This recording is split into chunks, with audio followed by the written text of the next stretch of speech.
আল্লাহর কাছে আমি সেই জন্য শুকরিয়া জ্ঞাপন করছি।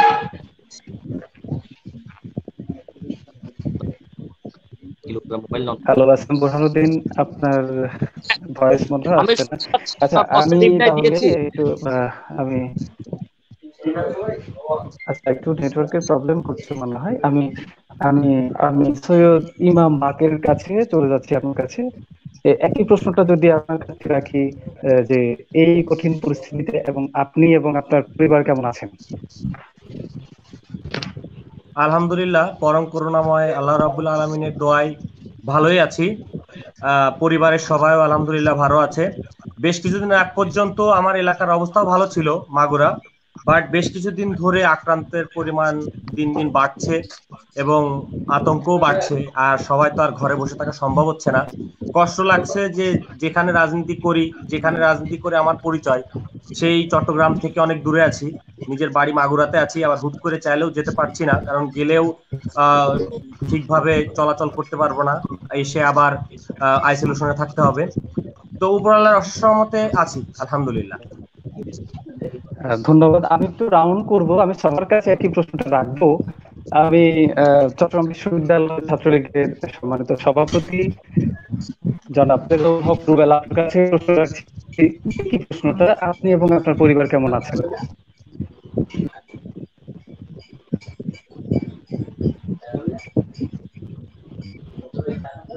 আল্লাহর হ্যালো। অশেষ রহমতে আমার, হ্যাঁ, আল্লাহর অশেষ রহমতে আমি এবং আমার পরিবারের সবাই অনেক ভালো আছি। এখন পর্যন্ত আল্লাহর রহমতে সুস্থ আছি আপনাদের দোয়ায়। আর আমি বিশেষ করে ধন্যবাদ জানাই, এখানে উপস্থিত আছে রেজাউল করিম, উত্তর জেলা ছাত্রলীগের সাধারণ সম্পাদক, এস এম বুরহানুদ্দিন, সভাপতি চট্টগ্রাম দক্ষিণ জেলা ছাত্রলীগের সভাপতি, ইকবাল হোসেন টিপু, চট্টগ্রাম বিশ্ববিদ্যালয় ছাত্রলীগের সাধারণ সম্পাদক, এবং সৈয়দ ইমাম বাকের, চুয়েটের প্রভাবশালী সভাপতি, আমাদের সবাই স্নেহের আদরের কাছের ছোট ভাই, অনেক জ্ঞানী এবং কি তুখোড় বক্তা। আবার রেজাউল করিমে ভালো স্লোগান দেয়, ইকবাল হোসেন টিপু ভালো স্লোগান দেয়, আর বুরহান ভাই হচ্ছে ভালো সাংগঠনিক ব্যক্তি, সবাই হৃদয়ের নয়নের মণি। ধন্যবাদ। আমি একই প্রশ্নটা আবার রাখবো জনাব রেজাউল করিম, চট্টগ্রাম উত্তর জেলা ছাত্রলীগের সাধারণ সম্পাদক। যে প্রশ্নটা একটু যে কানেক্টে বলতেন। আমি আবার প্রশ্ন করছি, এই কঠিন পরিস্থিতিতে আপনি এবং আপনার পরিবার কেমন আছেন?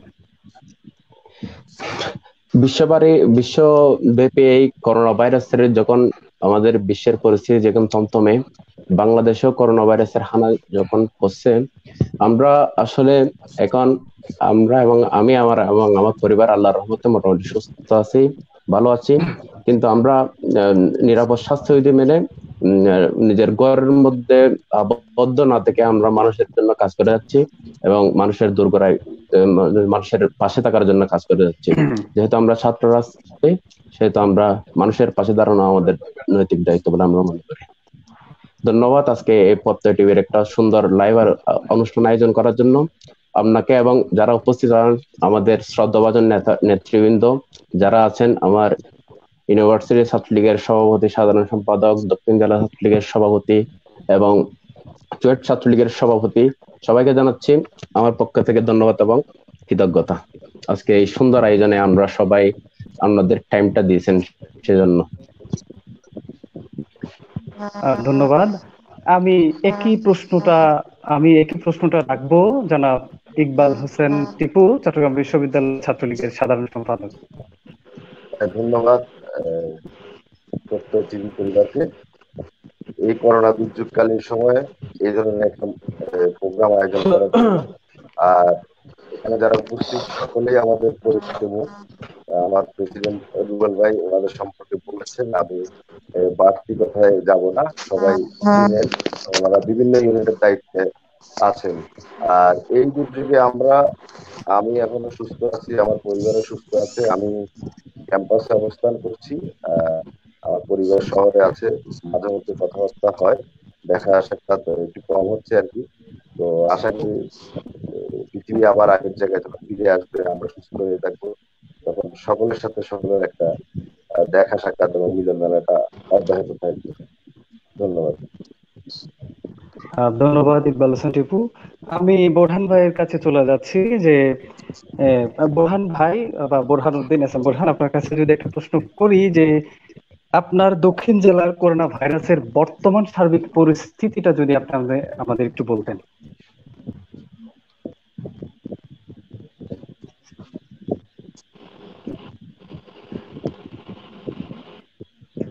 আমাকে প্রশ্নটাকে আবার করা যাবে?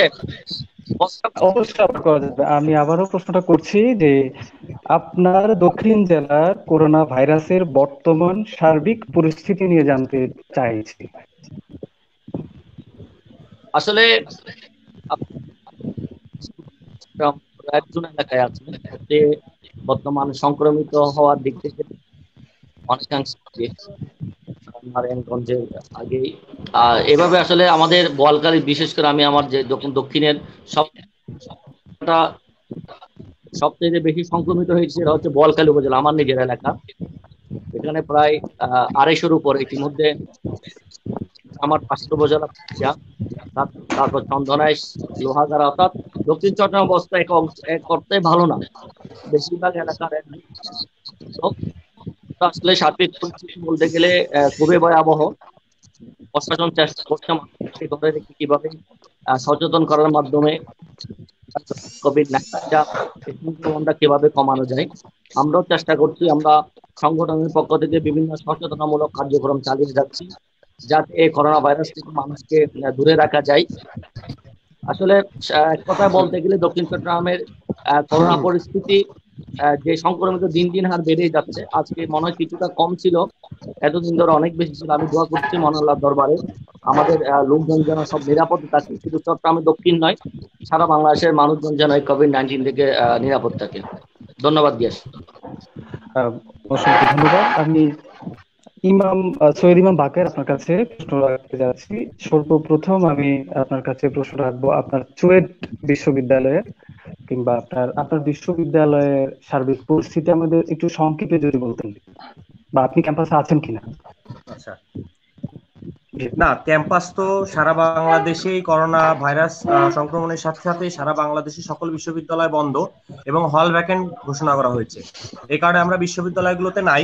তবে আমরা বিশ্ববিদ্যালয়গুলোতে না থেকেও যে বিশ্ববিদ্যালয়ের সঙ্গে বা বিশ্ববিদ্যালয়ের টাচে নাই তা না, আমাদের বিশ্ববিদ্যালয়ের ভিতরে আমাদের শিক্ষক, কর্মকর্তা, কর্মচারীরা কিছুটা আছেন এবং বিশ্ববিদ্যালয়ের আশপাশে যে দোকানপাট এগুলো বন্ধ আছে, কিন্তু প্রত্যেকে স্টুডেন্টরা তার নিজ নিজ বাড়িতে অবস্থান করছে, কিন্তু সবার সাথে আমাদের যোগাযোগ আছে।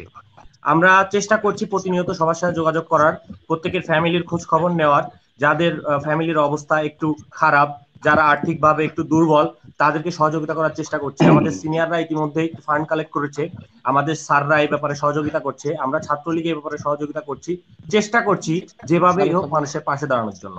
আর এই করোনা পরিস্থিতি শুরু থেকেই আমরা চুয়েট ছাত্রলীগ বিশেষভাবে আমরা চেষ্টা করছি, আমরা যেহেতু প্রযুক্তি বিশ্ববিদ্যালয়, আমরা এই করোনা ভাইরাস এই সময় আমরা প্রযুক্তিগত সাপোর্টটা কিভাবে দিতে পারি, করোনা ভাইরাস সংক্রমণ রোধে আমরা কিভাবে কাজ করতে পারি, শুরুতেই আমরা এটা নিয়ে কাজ করি। যখন দেখলাম চট্টগ্রাম দক্ষিণ জেলা প্রথমেই আমি বলি তারা হচ্ছে হ্যান্ড স্যানিটাইজার এটা বিপুল পরিমাণে তৈরি করলো, তখন আমি চিন্তা করলাম যে হ্যান্ড স্যানিটাইজারটা যেহেতু বিপুল পরিমাণ তৈরি হচ্ছে, তো এটা যদি অটোমেটেড আকারে বিভিন্ন চিটাগাংয়ের পয়েন্টে বসানো হয়, তো সেক্ষেত্রে হাতের স্পর্শ ছাড়াই আমরা জীবাণুমুক্ত হতে পারবো। আমরা আমাদের চুয়েট ছাত্রলীগের উদ্যোগে আমাদের চুয়েটের কিছু ছেলেরা আপনার অটোমেটেড হ্যান্ড স্যানিটাইজার তৈরি করলো এবং এটা মাননীয় মেয়র মহোদয়, চট্টগ্রাম মেডিকেল, ঢাকা বাংলাদেশ আওয়ামী লীগের কার্যালয়, বিভিন্ন পার্টি অফিসের কার্যালয়, কেন্দ্রীয় প্রেসিডেন্ট সেক্রেটারির মাধ্যমে আমরা এগুলো বসাই। এর পরবর্তীতে আমরা যেটা করলাম যে শুধুমাত্র এই অটোমেটেড হ্যান্ড স্যানিটাইজার দিয়ে হচ্ছে না, আমাদের দরকার অটোমেটিক ডিসইনফেকশন চেম্বার, যেটা উন্নত দেশগুলোতে করোনা ভাইরাসের সংক্রমণ শুরু থেকেই ব্যবহার করা, সংক্রমণ কমাতে ব্যবহার করা যায়। সেক্ষেত্রে আমরা খুব কম কস্টিং এর মধ্যে এই চেম্বারটি তৈরি করি এবং চেম্বার যেখানে অন্যান্যরা এই চেম্বারটি তৈরি করতে নিয়েছে 1 লাখ, 2 লাখ, 5 লাখ পর্যন্ত, আমরা সেই চেম্বারটি তৈরি করে দিয়েছি মাত্র 25,000-এর মধ্যে, আমাদের নিজস্ব সামর্থ্যের মধ্যে এবং খুব সংক্ষিপ্ত সময়ে। এবং আমরা বাংলাদেশের বিভিন্ন জায়গায় এটা সাপ্লাই দিয়েছি এবং এই যে অটোমেটেড ডিসইনফেকশন চেম্বার ব্যবহারের যে সুবিধাটা হচ্ছে, আমরা আমাদের মানুষদেরকে লকডাউন করে বাসায় ঘরে বসিয়ে রাখতে পারছিলাম না। আমাদের বাজারে যেতে হচ্ছিল, মসজিদে যেতে হচ্ছিল, বাইরে চলাফেরা করতে হচ্ছিল। তো অটোমেটিক ডিসইনফেকশন চেম্বারটা থাকার কারণে আমরা এই যে বাইরে বেরোচ্ছি, আমরা এই চেম্বারের ভিতরে যাতায়াত করলে আমাদের যে সংক্রমণের হারটা সেটা 100% থেকে 50% নেমে আসে, যেটা করে অনেক উপকার হয়েছে, মানুষ অনেক উপকৃত হয়েছে। আমরা চিটাগাংয়ে বিভিন্ন হসপিটালে বসানোর চেষ্টা করেছি, আমরা ঢাকায় কেন্দ্রীয় সভাপতি এবং সাধারণ সম্পাদকের দিক নির্দেশনা নিয়ে ঢাকায়ও পাঠিয়েছি, এবং বাংলাদেশের বিভিন্ন প্রান্তে আমরা এটা সাপ্লাই দিয়েছি, এবং আমরা প্রতিনিয়ত এখন অর্ডার পাচ্ছি এবং সাপ্লাই দেওয়ার চেষ্টা করছি। এখন সামনে যেটা মেইন কনসার্ন পয়েন্ট আসলে, আর মানুষের সহযোগিতা করার ক্ষেত্রে আমরা চুয়েট ছাত্রলীগ সংগঠন হিসাবেও চুয়েট ক্যাম্পাসের আশপাশে, ক্যাম্পাসের ভিতরে যাদের আর্থিক সমস্যা তাদেরকে সহযোগিতা করেছি। আমি আমার ব্যক্তিগত পক্ষ থেকেও আমার নিজ এলাকা মাগুরাতে আমার ঈদের আগে ঈদ উপহার বন্ধুদের সাথে করে নিয়ে তাদের সাথে মিলে ঈদ উপহার এভাবে বিভিন্ন সহযোগিতা আমরা করেছি। সামনে যে মেইন পয়েন্টটা, আমি গত সপ্তাহে বেশ কিছু টক শো দেখলাম, যেখানে সবচেয়ে বড় পয়েন্ট নিয়ে যেটা আলোচনা করা হচ্ছে গরুর হাট। গরুর হাটে আমরা কিভাবে করোনা ভাইরাস সংক্রমণ রোধ করতে পারি। তো সেটা নিয়ে আমি ভাবছি, আমি আমার গত সপ্তাহে আমার নাসির ভাইয়ের একটা টক শো দেখলাম, ওইখানে গরুর হাট নিয়ে কথা হচ্ছিল। তো এটা নিয়ে কাজ করার সময় আমি মোটামুটি আমরা আলোচনা করে বের করেছি একটা মডেল গরুর হাট যদি তৈরি করা যায়, যেখানে মানুষের সামাজিক দূরত্ব, নিরাপদ দূরত্ব বজায় থাকবে, কিছু প্রযুক্তির ব্যবহার হবে, এবং 1000 গরুর জন্য 800 মানুষের এন্ট্রি হবে, তারা একটা নির্দিষ্ট সময়ে এর মধ্যে দিয়ে ঘোরাঘুরি করবে এবং তাদের কাজ শেষ করে বেরিয়ে আসবে, যাতে করে সংক্রমণের হারটা 50% কমে আসে। সেক্ষেত্রে আমাদের নিজেদের সচেতনতার প্রয়োজন আছে, আমাদের সকলের সচেতনতার প্রয়োজন আছে। যারা সামাজিক নেতৃবৃন্দ আছেন, রাজনৈতিক নেতৃবৃন্দ আছেন, ছাত্রলীগ আছেন, তারা এই যে আপনার স্বেচ্ছাসেবী হিসাবে কাজ করবে, এভাবে মানুষের সহযোগিতা পাশে দাঁড়াতে পারে। আর শুরু থেকে তো ছাত্রলীগ একদম তৃণমূল কেন্দ্র থেকে একদম তৃণমূলের সর্বনিম্ন পর্যন্ত ছাত্রলীগের প্রত্যেকটা নেতাকর্মী মানুষের পাশে দাঁড়িয়েছে, কৃষকের ধান কেটে দিয়েছে, মানুষের সহযোগিতা করেছে, বাড়ি বাড়ি গিয়ে সহযোগিতা করেছে, রাস্তায় যে কোনো মানুষকে যে কোনো সময় বিপদে আপদে এগিয়ে যাচ্ছে, এমনকি মৃত ব্যক্তির লাশ, সে বিএনপি হোক, আওয়ামী লীগ হোক, যে কোনো দলের হোক, তাদের পাশে গিয়ে দাঁড়াচ্ছে, তার লাশ দাফন করে দিচ্ছে। এভাবে আমরা বাংলাদেশ ছাত্রলীগ মানুষের পাশে, মানুষের কল্যাণে করোনার পরিস্থিতিতে কাজে লাগানোর চেষ্টা করছি নিজেদেরকে। ধন্যবাদ। ধন্যবাদ আপনাকে সৈয়দ ইমাম বাকের। আচ্ছা, রেজাউল করিম, চট্টগ্রাম উত্তর জেলা ছাত্রলীগের সাধারণ সম্পাদক, আপনার কাছে একটা প্রশ্ন রাখবো। করোনা মোকাবেলায় আপনারা কি কি কর্মসূচি বাস্তবায়ন করতে সক্ষম হয়েছেন? রেজাউল করিম। করোনার মহামারী যখন আমরা বাংলাদেশের প্রাদুর্ভাব হয়েছিল, আমাদের মাননীয় প্রধানমন্ত্রী বঙ্গবন্ধু কন্যা দেশরত্ন জননেত্রী শেখ হাসিনার নির্দেশনায় এবং বাংলাদেশ ছাত্রলীগ কেন্দ্রীয় নির্বাহী সংসদের নির্দেশনায় আমরা তাদের প্রত্যেকটি নির্দেশনা করে পালন করেছি। এই করোনা পরিস্থিতির মধ্যে প্রথমে আমরা সকালে নিজেদের উদ্যোগে আমরা হ্যান্ড স্যানিটাইজার তৈরি করেছিলাম এবং সার্জিক্যাল মাস্ক ফ্রিতে বিতরণ করেছি। তারপর আমরা এই যখন করোনা পরিস্থিতি যখন ভয়াবহ আকারে বৃদ্ধি পেতে লাগলো, তখন মানুষের সচেতনতার জন্য আমরা বিভিন্ন গ্রামে গঞ্জে গিয়ে আমাদের উত্তর জেলার যে সকল ইউনিট রয়েছে, প্রত্যেক উপজেলার প্রেসিডেন্ট সেক্রেটারিরা তারা মাইকিং এর মাধ্যমে মানুষদেরকে সচেতন করেছে করোনা মহামারীটা আমরা রুখে দেওয়ার জন্য। এই করোনা ভাইরাসে আমরা মাননীয় প্রধানমন্ত্রীর নির্দেশনা অনুযায়ী যারা যে সকল অসহায় কৃষক, যারা যে সকল কৃষকরা পারিশ্রমিকের অভাবে এবং শ্রমিকের সংকটের কারণে ধান কাটতে পারে নাই, তাদের জন্য আমরা ধান কেটে তাদের কৃষকের ঘরে ফসল পৌঁছে দিয়েছি। আমরা ইতিমধ্যে জেনেছেন উত্তর জেলা ছাত্রলীগ আসলে আমরা একটা কুইক মেডিকেল রেসপন্স সিস্টেম করেছি। যখন করোনার মুহূর্তে যখন ওই বাংলাদেশের মধ্যে অধিকাংশ রোগী যখন আমরা বেশি ছিল, তখন আমরা যে সকল সাধারণ রোগীরা আছে তারা চিকিৎসা সেবা থেকে বঞ্চিত হয়েছে। বিভিন্ন মেডিকেলে এবং হসপিটাল এবং ডাক্তারদের সাথে তারা শরণাপন্ন হতে পারছিল না ঘরে থাকার কারণে, লকডাউনের কারণে।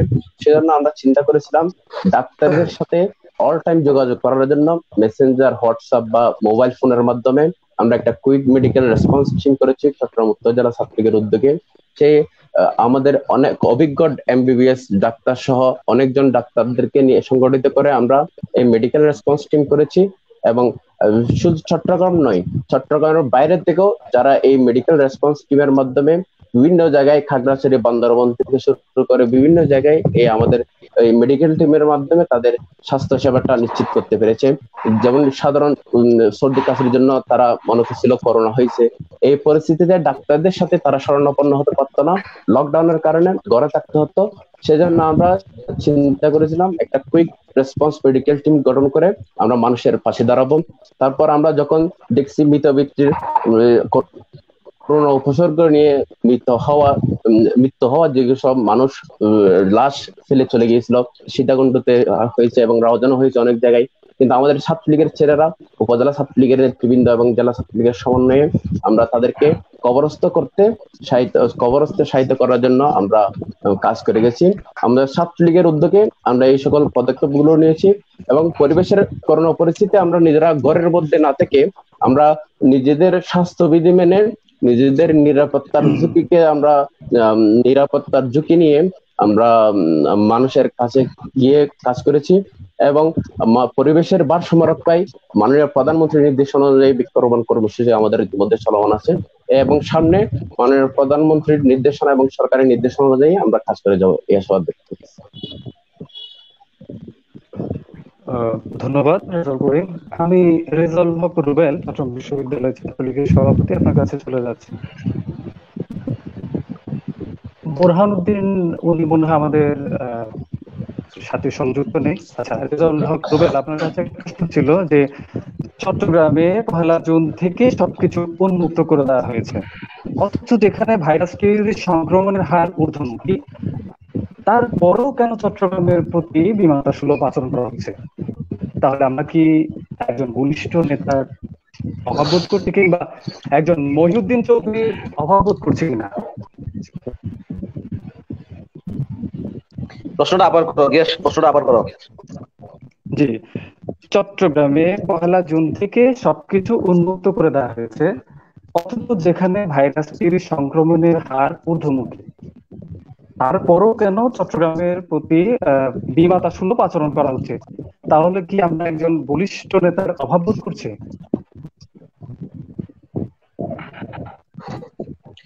আসলে বলিষ্ঠ নেতার অভাব বোধ করছি বিষয়টা ওইভাবে তো আমি বলতে পারবো না, কারণ হচ্ছে আলহাজ এবিএম মহিউদ্দিন চৌধুরীর কথা অনেকেই বলতেছে এবং আমি ফেসবুক সহ বিভিন্ন গণমাধ্যমে দেখেছি একজন মহিউদ্দিন চৌধুরীর অভাব যেখানে দেখানো হচ্ছে। তো সেক্ষেত্রে আমি তো চট্টগ্রামকে একেবারে যে ব্যর্থ কিংবা স্বাস্থ্য খাতে একেবারে দেউলিয়া হয়ে গেছে কিংবা চট্টগ্রামের মানুষের পাশে কেউ দাঁড়ায় নাই, বিষয়টা এমন হয় নাই। হয়তো আওয়ামী লীগের নেতারা আরো সংগঠিত হতে পারতো কিংবা আওয়ামী লীগের নেতাদের মধ্যে ঐক্যের একটা যে ঐক্যবদ্ধ যেটা, সেটা হয়তো ওইভাবে সমন্বয় হয় নাই বিভিন্ন কারণে, কিন্তু তাই বলে আওয়ামী লীগের নেতারা যে কাজ করছে না কিংবা করে নাই তা কিন্তু না। আমাদের শিক্ষা উপমন্ত্রী ব্যারিস্টার মহিবুল হাসান চৌধুরী, নফল ভাই সহ আরো অন্যান্য নেতা যারা আছেন, নেতৃবৃন্দ আছেন, ওনারা ওনাদের জায়গা থেকে সর্বোচ্চ কাজ করেছেন। আইসোলেশন সেন্টার করেছেন, মানুষের ঘরে দোরগোড়ায় গিয়েছেন, মানুষকে ত্রাণ পৌঁছে দিয়েছেন এবং কি যারা দায়িত্বশীল রয়েছেন কমিশনার সহ আরো সিটি কর্পোরেশনের মেয়র কিংবা আরো যারা আছেন আওয়ামী লীগের নেতৃবৃন্দ, ছাত্রলীগ, যুবলীগ, আওয়ামী লীগ, স্বেচ্ছাসেবক লীগ সবাই কাজ করেছে। হয়তো মহিউদ্দিন চৌধুরী থাকলে উনি প্রবীণ নেতা ছিলেন, সবাইকে মানে এক টেবিলে বসানোর সুযোগ ছিল, সেক্ষেত্রে এই অভাবটা তো থাকবেই। আর এবিএম মহিউদ্দিন চৌধুরীরা তো যুগে যুগে আসে না, ওনারা 100 বছরে একবার জন্ম নেন। আপনি চাইলেই একজন বঙ্গবন্ধু এখন পাবেন না, আপনি চাইলেই একজন আলহাজ এবিএম মহিউদ্দিন চৌধুরী পাবেন না।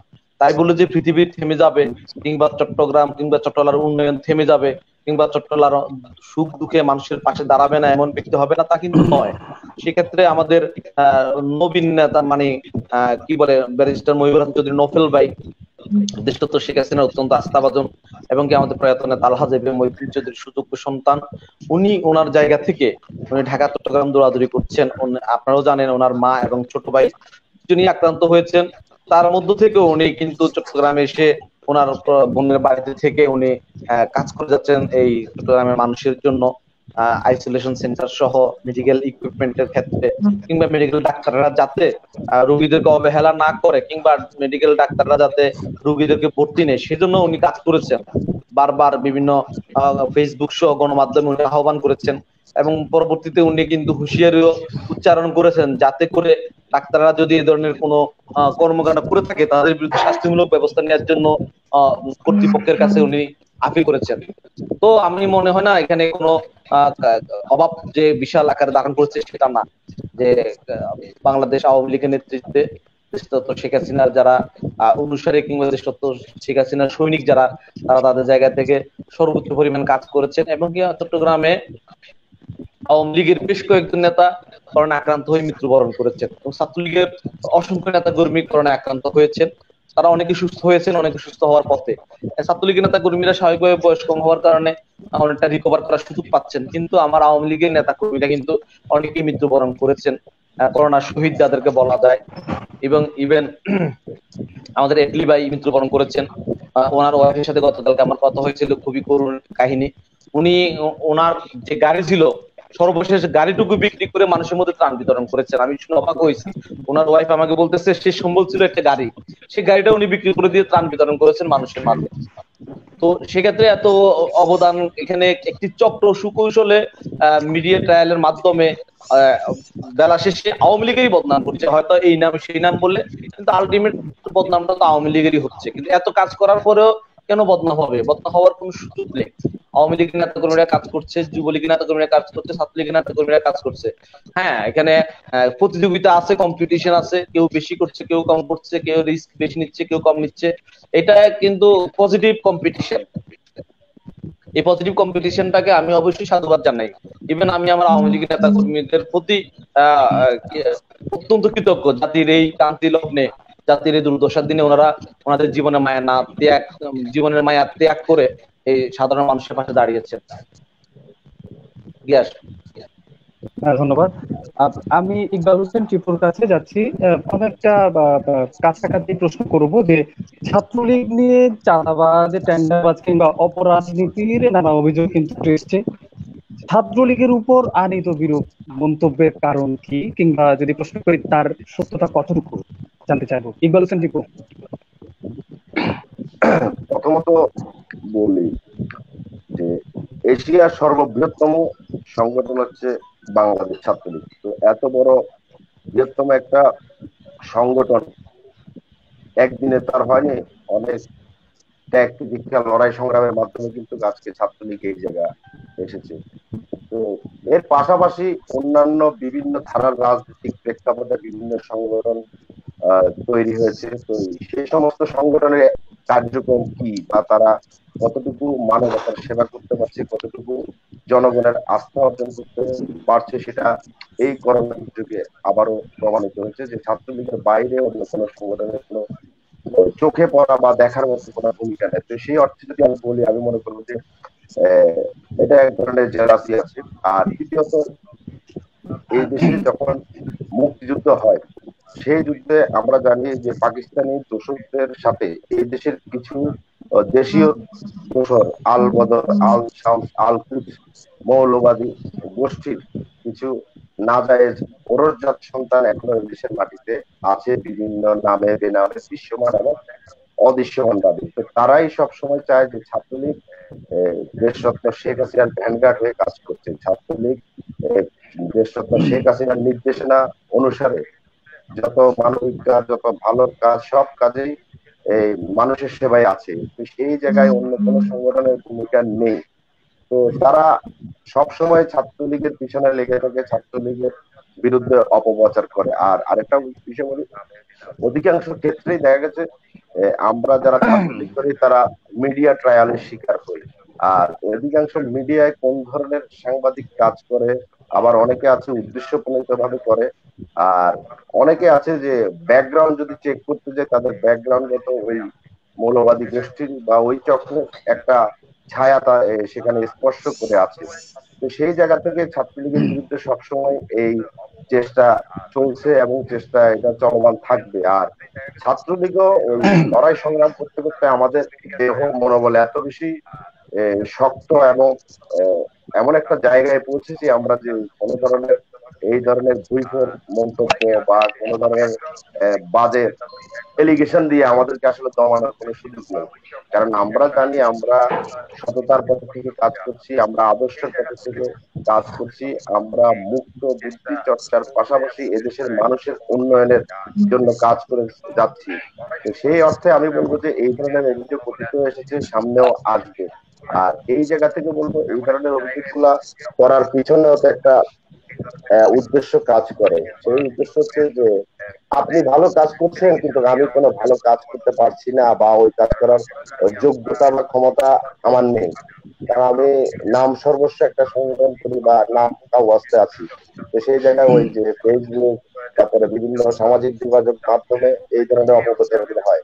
আপনি খেয়াল করে দেখবেন যে কয়েকটি পত্র পত্রিকা আছে, এটা আজীবন ছাত্রলীগ বিরোধী মন্তব্য ওরা রেজি করেই থাকে। তো সেই জায়গায় দেখবেন যে এই করোনা দুর্যোগে সকল পত্র পত্রিকায় কিন্তু এই ছাত্রলীগের পজিটিভ কাজগুলো কিন্তু খুব সুন্দরভাবে তুলে ধরেছে, কিন্তু দুই একটি পত্রিকা ছাড়া দেখবেন যে ওরা এই ধরনের পজিটিভ কাজে কখনো নিউজ করে না। যখন নেগেটিভ নিউজ করা যায় যেভাবে বানিয়ে দেওয়া যায়, পারলে তো ওরা চাঁদাবাজ না, যে ধরনের যত খারাপ এলিগেশন আছে সেগুলো বানাবে। কিন্তু আমরা আমাদের মনোবলের জায়গায় সবসময় শক্ত আছি, আর এই ধরনের যত বেশি অভিযোগ আমি মনে করি তারা তৈরি করে আমাদের সামনে রাখবে, আমরা আরো লড়াই করার মানসিকতা আরো বেশি পাই, এবং এগুলো আমাদেরকে সাহস যোগায়। কারণ আমরা ছাত্রলীগ মহান মুক্তিযুদ্ধে আমাদের 17,000 নেতা কর্মী শহীদ হয়েছেন। সেই অর্থে রক্ত দিয়ে লড়াই করার একটা সৎ সাহসিকতা আমাদের মানসিকভাবে আমাদের মাঝে আছে। তো সেই অর্থে কিন্তু এই ধরনের অভিযোগের কোনো ভিত্তি নেই। আর বাস্তবিক অর্থে আমরা আমাদের জায়গা থেকে যদি এই ধরনের কোনো অনৈতিক কোনো কর্মকাণ্ডে কোনো কর্মী থেকে থাকে বা যুক্ত হওয়ার সম্ভাবনা থাকে, আমরা তাদের বিরুদ্ধে ব্যবস্থা গ্রহণ করি। কারণ ছাত্রলীগ একমাত্র সংগঠন যে সংগঠনে যে কোনো ধরনের অন্যায়কে কখনো প্রশ্রয় দেওয়া হয় না। ধন্যবাদ। ধন্যবাদ ইকবাল হোসেন টিপু। আমি বোরহানুদ্দিন আপনার কাছে যাচ্ছি। নেতৃত্বের দিক থেকে কিংবা ক্ষমতার প্রেক্ষাপটে যদি আমি বলি, তাহলে আপনি দক্ষিণ জেলা ছাত্রলীগের একজন মহাসারথী বলা যায়। সেই দিক থেকে যদি আপনার কাছে প্রশ্ন রাখি, দক্ষিণ জেলা ছাত্রলীগের পক্ষ হতে জনস্বার্থে আপনারা কি কি কর্মসূচি বাস্তবায়ন করতে সক্ষম হয়েছে? জনাব এস.এম. বোরহান। ধন্যবাদ গিয়াস। আসলে আমার আউট হয়ে যেতে হচ্ছে। আমি আমার সহযোদ্ধা যারা আছেন, করোনা ভাইরাস শুরু হওয়ার থেকে অদ্যাবধি পর্যন্ত আমরা দক্ষিণ জেলা ছাত্রলীগ সাধারণ জনগণের সাথে আমরা ছিলাম, আমরা এখনো আছি। আপনারা জানেন, যখনই শুরু হয় চট্টগ্রামে, আমরা সর্বপ্রথম বাংলাদেশ ছাত্রলীগের পরে আমরা নিজেরাই হ্যান্ড স্যানিটাইজার তৈরি করে আমরা বিতরণ করেছি। আমরা জনসচেতনামূলক লিফলেট বিতরণ করেছি। আমরা দক্ষিণ চট্টগ্রামে আমরা জেলা ছাত্রলীগের নেতৃবৃন্দের মাধ্যমে আমরা করেছি। আমরা মোবাইল মেসেজের মাধ্যমে যারা মধ্যবিত্ত সামগ্রিক সহায়তা দিয়েছি। করোনা ভাইরাসের মধ্যে যখন মাহে রমজান আসে, আমরা মাহে রমজানের মধ্যে ইফতার সামগ্রী বিতরণ করেছি। যখন মাননীয় প্রধানমন্ত্রী শেখ হাসিনা যখন এই ধান কাটার জন্য আমাদেরকে নির্দেশ দিয়েছেন, বাংলাদেশ ছাত্রলীগের নির্দেশনা অনুযায়ী আমরা প্রায় 20 বিঘা ধান কেটে দিয়েছি। আমি একটা হালকা সমীক্ষা আপনাকে দিতে চাই। করোনা ভাইরাস শুরু হওয়ার পর থেকে আমরা প্রায় দক্ষিণ জেলা ছাত্রলীগের পক্ষ থেকে আমরা প্রায় 25,000 লিফলেট বিতরণ করতে সক্ষম। আমরা মাহে রমজানের মধ্যে ইফতার সামগ্রী বিতরণ করেছি।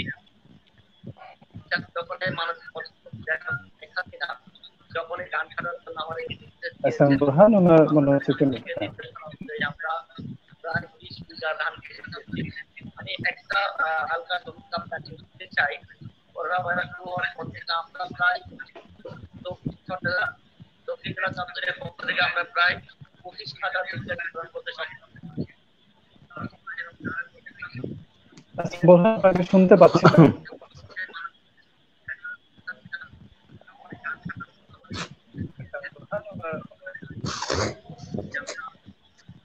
আচ্ছা বোরহান, হ্যাঁ আপনাকে শুনতে পাচ্ছি না।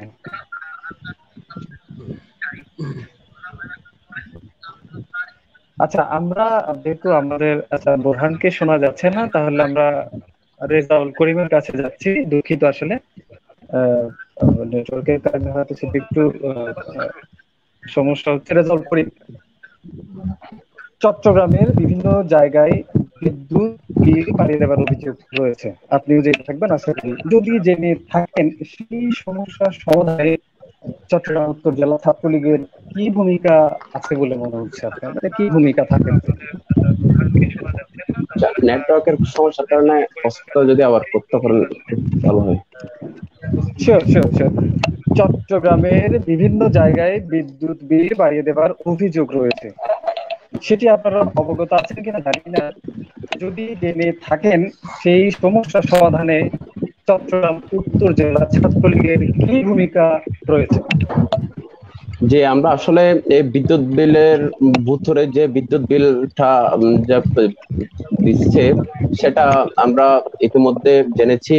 আমাদের বিভিন্ন অভিযোগ করেছেন, আমরা বিভিন্ন গ্রাহকবৃন্দ আমাদের কাছে এসেছেন, তারা যে ভিতরে বিদ্যুৎ বিল থেকে তারা এই করোনা পরিস্থিতির মধ্যে ভয় পেয়ে গেছে, যেখানে মাননীয় প্রধানমন্ত্রী দেশ শেখ হাসিনা সাধারণ মানুষের কথা বাবা চিন্তা করে মানুষের জন্য মানুষের জীবন মানের জন্য চিন্তা করে আমরা যেখানে দেখছি ক্ষুদ্র ঋণ প্রকল্প থেকে শুরু করে বিভিন্ন প্রকল্পগুলো যখন স্তব্ধ করে দিয়েছে, মানে আমরা যখন এই ক্ষুদ্র ঋণ প্রকল্পগুলো যখন আমরা নিচ্ছে না, ঠিক তেমনি সময় এই বিদ্যুৎ বিলের এই ভূতরে বিদ্যুৎ বিল থেকে অনেক সাধারণ মানুষ ভীতগ্রস্ত হয়ে পড়েছে।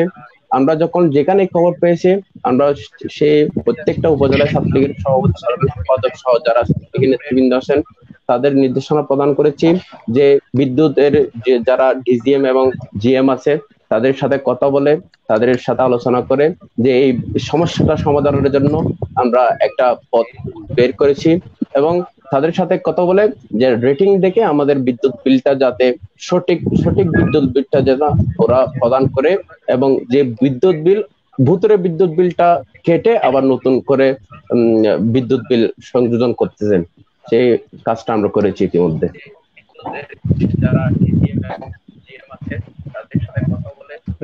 ধন্যবাদ। সৈয়দ ইমাম বাকের, আপনি শুনতে পাচ্ছেন আমাকে? আপনার কাছে একটা প্রশ্ন রাখতে চাচ্ছি। আপনি একজন জিনিয়াস স্টুডেন্ট সেটা আমরা জানি। আপনি একজন প্রকৌশলী ও প্রযুক্তি বিশ্ববিদ্যালয়ের শিক্ষার্থী। তো সেদিক বিবেচনা করে যদি প্রশ্ন রাখি, টেকনিক্যাল জায়গা থেকে কোভিড-19 কে মোকাবেলায় আপনারা কি কি পদক্ষেপ গ্রহণ করতে পেরেছেন এ পর্যন্ত?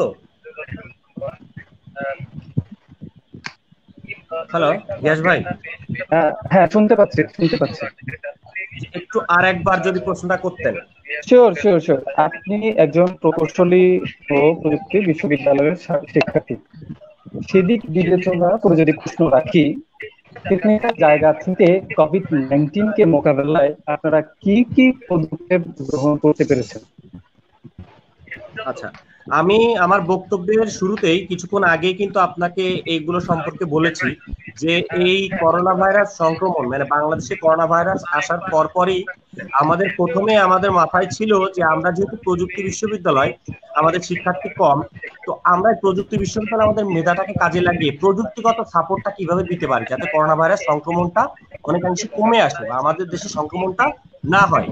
আমাদের দেশে যখন ফার্স্টে লকডাউন করা হলো, তো মানুষদেরকে একটা পর্যায়ে গিয়ে পিটিয়ে বাসার ভিতরে ঢুকানো হতো, তাদেরকে বিভিন্ন জায়গায় মানে নিষেধ করা হলেও তারা যাচ্ছিল। তো সেই ক্ষেত্রে আমরা কি করলাম, আমরা তখন জীবাণুনাশক চেম্বার, অটোমেটিক ডিসইনফেকশন চেম্বার, এটা আমরা বিভিন্ন হসপিটাল, বাজার, পুলিশ স্টেশন, তারপর আপনার মসজিদ, এগুলোতে বসাই। এই জীবাণুনাশক চেম্বারের ভিতর দিয়ে চলাচল করলে মাত্র 4 সেকেন্ডে নিজেকে জীবাণুমুক্ত করা যাবে এবং করোনা ভাইরাস থেকে মুক্তি পাওয়া যাবে। তো এটা আমরা চিটাগাংয়ের অধিকাংশ জায়গায় এটা আমরা বসিয়ে দিই। এর পরবর্তীতে আমরা ঢাকায় পাঠাই এবং এর সাথে সাথে আমরা উত্তরবঙ্গ, দক্ষিণবঙ্গ বিভিন্ন জায়গায় চেম্বারগুলো বসিয়ে দিই, যেখানে এই চেম্বারটা বসানোর কারণে করোনা ভাইরাসের সংক্রমণটা অনেক কমে আসে, কারণ আমরা আমাদের দেশের মানুষকে বাইরে বের হওয়া থেকে নিয়ন্ত্রণ করতে পারছিলাম না। এরপরে আমরা যেটা করেছি, আমরা অটোমেটেড হ্যান্ড স্যানিটাইজার তৈরি করেছি এবং চিটাগাংয়ের বিভিন্ন জায়গায় আপনার বিভিন্ন পয়েন্টে হসপিটালে এটা বসিয়েছি, যেটা হাতের স্পর্শ ছাড়াই আমরা আমাদের হাত ওয়াশ করে ফেলতে পারছি, জীবাণুমুক্ত হতে পারছি। এখন আমরা যে সামনে প্রযুক্তিগত যে কাজটা নিয়ে আগাচ্ছি সেটা হচ্ছে গরুর হাটে কিভাবে সামাজিক দূরত্ব, নিরাপদ দূরত্ব বজায় রাখা সম্ভব। তো আমরা সেই ক্ষেত্রে একটি মডেল হাট এর ডিজাইনের চেষ্টা করছি, যে মডেল হাটে সামাজিক দূরত্ব বজায় থাকবে, মানুষের সাথে মানুষের ডিস্টেন্স থাকবে, খুব স্বল্প সময়ের মধ্যে পছন্দসই গরু কেনা যাবে এবং মানে বিশৃঙ্খলা থাকবে না। এই মডেল গরু আখ্যানে আমরা কাজ করছি। আমরা ইতিমধ্যে আমাদের শিক্ষকদের সাথে, সম্মানিত শিক্ষকদের সাথে কথা বলেছি। আমাদের শিক্ষক, আমাদের বড় ভাইরা সবাই আমাদেরকে সহযোগিতা করছেন। আমাদের বিশ্ববিদ্যালয়ে যেসব স্টুডেন্টরা আপনার অসচ্ছল আছে তাদের একটা লিস্ট করা হয়েছে, সিনিয়ররা একটা ভালো ফান্ড কালেক্ট করেছে, টিচারদের মাধ্যমে সেই লিস্ট নিয়ে তাদেরকে যে ফান্ড পৌঁছে দেওয়া হচ্ছে। আমরা ছাত্রলীগের পক্ষ থেকে ক্যাম্পাসের ভিতরে এবং বাইরের মানুষদের জন্য বিভিন্ন উপহার পাঠিয়েছি। ঈদের আগে আমি আমার ব্যক্তিগত পক্ষ থেকে আমার এলাকা এবং চুয়েটে এই উপহার সামগ্রী প্রদান করেছি এবং আমাদের ফান্ড আরো আছে। সামনের দিন যদি আরো খারাপ হয় আমরা মানুষের পাশে দাঁড়ানোর চেষ্টা করব। এভাবে এই চুয়েট চট্টগ্রাম প্রকৌশল ও প্রযুক্তি বিশ্ববিদ্যালয় ছাত্রলীগ আমরা মানুষের পাশে কাজ করছি। এই করোনা ভাইরাস সংক্রমণ কমাতে প্রযুক্তিগত যে সাপোর্ট গুলো আমাদের প্রয়োজন, প্রযুক্তিগত সাপোর্ট গুলো আমাদের দেশের প্রয়োজন, সেগুলো আমরা দিয়ে চলেছি। এবং এ ব্যাপারে আমাদের মাননীয় চসিক মেয়র আলহাজ আজমন নাসিরউদ্দিন ভাই এবং বাংলাদেশ ছাত্রলীগের সংগ্রামী সভাপতি আল নাহিন খান জয় ভাই, সাধারণ সম্পাদক লেখক বচ্চন দাদা আমাদেরকে প্রতিনিয়ত সাপোর্ট দিয়ে যাচ্ছেন, প্রতিনিয়ত আমাদের দিক নির্দেশনা দিয়ে যাচ্ছেন। আমরা এখন বৃক্ষরোপণ কর্মসূচি করছি, পরিবেশের ভারসাম্য রক্ষায় কাজ করছি। এভাবে আমরা আরো কর্মসূচি সামনে রেখেছি, আমরা কাজ করে যাবো ইনশাল্লাহ। আপনাদের দোয়া থাকলে, ভালোবাসা থাকলে আমরা এভাবে কাজ করে সামনে এগিয়ে যেতে পারবো ইনশাল্লাহ। ধন্যবাদ। ধন্যবাদ সৈয়দ ইমাম বাকের। রেজাউল রুবেল,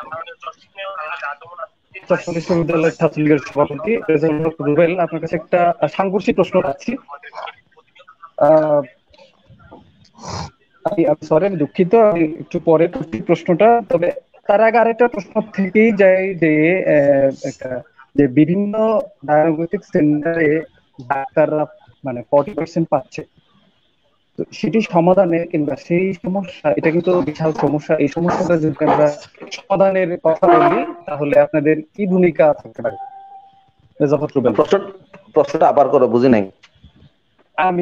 আমি বলছি আমাদের যে মানে বিভিন্ন ডায়াগনস্টিক সেন্টারে ডাক্তাররা কিন্তু 40% নিয়ে নিচ্ছেন বা পাচ্ছেন, তো সেটা সমাধানে আমাদেরকে অনেকে অভিযোগ করেছেন ব্যাপারটা, সেটা সমাধানে ছাত্রলীগের কি ভূমিকা আছে বলে আপনি মনে করছেন? সমাধান প্রশ্নটা আমি আবারও বুঝি নাই, এবার একটু ক্লিয়ার করে বলো। গ্যাস আবার বলছি, বিভিন্ন ডায়াগনস্টিক সেন্টারে যখন আমরা এমআরআই বলেন, যে সিটি স্ক্যান বলেন, যাই বলি, বিভিন্ন পরীক্ষার ক্ষেত্রে ডাক্তাররা কিন্তু মানে 40% পাচ্ছেন বা নিয়ে নিচ্ছেন বলা যায়।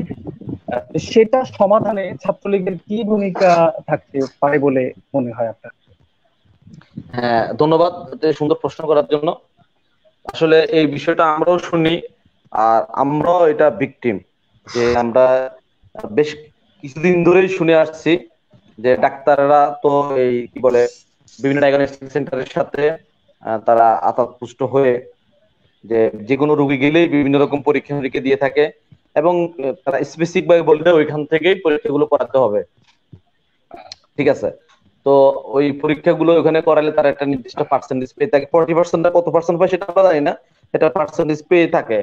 তো ডাক্তার আসলে একটি মানবিক জায়গা, যদি খোদার পরে কেউ জীবন বাঁচাতে পারে, খোদার পরে কেউ যদি মানুষের নতুন করে জীবন দিতে পারে, সেটি হচ্ছে ডাক্তার, অর্থাৎ second god in the world. তো এরকম একটি পরিস্থিতিতে থেকে তারা মানবিক জায়গা থেকে যেন অমানবিক কাজ কোনোভাবেই কাম্য না। সেক্ষেত্রে ছাত্রলীগ যে বিশাল একটা ভূমিকা রাখতে পারবে সেই সুযোগটাও নেই। কিন্তু এখানে হচ্ছে যে বিষয়গুলা সেন্সিটিভ, কারণ ডাক্তাররা আসলে রোগীর কি পরীক্ষা লাগবে কি লাগবে না, ঠিক আছে, সেটা ডাক্তারই ভালো বুঝবে। তো সেই ক্ষেত্রে আমার মনে হয় সরকারি ভাবে যেভাবে শুদ্ধ অভিযান সহ বিভিন্ন দুর্নীতি দমন অভিযান চলে বা বিভিন্ন কোম্পানির বিরুদ্ধে বিভিন্ন প্রতিষ্ঠানে এই ধরনের অভিযানগুলো চলে, ঠিক একই রকম ভাবে মেডিকেলে ডাক্তার দিয়ে ধরনের কোনো টিম করে পুলিশ আছে, র্যাব আছে, এদের সহযোগিতায় যদি বেশ কিছু অভিযান চালানো যায়, সেই ক্ষেত্রে মানে গভর্নমেন্টলি সরকারি ভাবে, সেই ক্ষেত্রে এই বিষয়টা আমরা কি ভালো সুরাহা পাবো। কারণ হচ্ছে এখানে আমরা তো আসলে মেডিকেলের স্টুডেন্ট না, এই কারণে ওখানে আসলে একজন রোগীর আসলে কি পরীক্ষা লাগবে লাগবে না সেটা তো আমরা বের করার সুযোগ নেই। সেক্ষেত্রে আমরা যদি এ ধরনের কোনো ভূমিকা নিতে যাই, সেক্ষেত্রে শুদ্ধ থেকে ভুল হওয়ার সম্ভাবনা থাকবে বেশি। তাছাড়াও আমি একটি পরিসংখ্যান দেখে অবাক হয়েছি যে করোনার মধ্যে যে সকল মহিলা প্রেগনেন্ট ছিল ওদের ম্যাক্সিমামেরই কি বলে সিজার করা লাগে নাই। অর্থাৎ করোনা হওয়ার আগে প্রত্যেকটি রোগীরই কিন্তু প্রায় 90% রোগীকে সিজার করা হতো, অর্থাৎ এটা একটা ব্যবসায়িক, একটা নারী কিংবা একজন মানুষের জীবন নষ্ট করে তার ব্যবসা করতো। এটা অত্যন্ত অমানবিক একটি গর্হিত কাজ। তো এখানে আমি আবার একটা জিনিস বলবো, সবাই শুধু সব জায়গা থেকে ছাত্রলীগ যুবলীগের উপরেই একটি আঙ্গুল ফালানোর চেষ্টা করে, কিন্তু এই যে ছাত্রলীগ যুবলীগের নাম বিক্রি করে করে বা ছাত্রলীগ যুবলীগকে দোষারোপ করে তারই মাঝখান থেকে ডাক্তার বলেন, ইঞ্জিনিয়ার বলেন, কিংবা বিভিন্ন শিক্ষা প্রতিষ্ঠান বলেন, কিংবা বিভিন্ন অফিস আদালত বলেন, সেখানে লক্ষ লক্ষ কোটি কোটি টাকার এবং অমানবিক কর্মকাণ্ড তারা করে যাচ্ছে, সেগুলো কিন্তু পর্দার আড়ালেই থেকে যাচ্ছে। অর্থাৎ মনে হয় যেন সকল আইন শৃঙ্খলা রক্ষাকারী বাহিনী, কোর্ট আদালত সবকিছুই মনে হয় যেন একটি সুনির্দিষ্ট গোষ্ঠীর বিরুদ্ধে, কিন্তু বাকি যারা এই যে কি বলে একটি বালিশের দাম 5 লাখ টাকা, বালিশ উঠাতে 5 লাখ, নামাইতে 5 লাখ, নারকেল গাছের দাম 20 লাখ, এই যে বিষয়গুলো যারা করছে তাদের বিরুদ্ধে মনে হয় যেন ব্যবস্থা নেওয়ার খুব একটা, ওরা মনে হয় যেন অনেক বেশি শক্তিশালী। তো সেটা আমি বলবো একই রকম ভাবে ডাক্তাররা যে পার্সেন্টেজ খেয়ে থাকে, সেটা কোনোভাবেই কাম্য নয়। একজন মানুষ উনি চিকিৎসার জন্যই ডাক্তার কাছে যায়, ডাক্তাররা যেন এই মানুষকে এরকম একটি বিব্রতকর পরিস্থিতি কিংবা অমানবিক কার্যে না ফেলে, সেজন্য সরকারি ভাবেই যদি ডাক্তারদের মাধ্যমে, ডাক্তার সহ একটি মেডিকেল টিম পুলিশ এবং তাকে সহযোগিতা করে, সেক্ষেত্রে আমার মনে হয় এটা সহজ সমাধান হবে। আর যেহেতু আমরা কোন রোগীর কি পরীক্ষা লাগবে সেটা আমাদের আয়ত্তে নাই, সেক্ষেত্রে আমরা এখানে ভূমিকা রাখার আসলে ওইরকম কোনো সুযোগ নেই। ইয়েস, ধন্যবাদ ধন্যবাদ রেজাউল হক রুবেল। বোরহান, দক্ষিণ জেলা ছাত্রলীগের সভাপতি, আপনার কাছে ছোট একটা প্রশ্ন।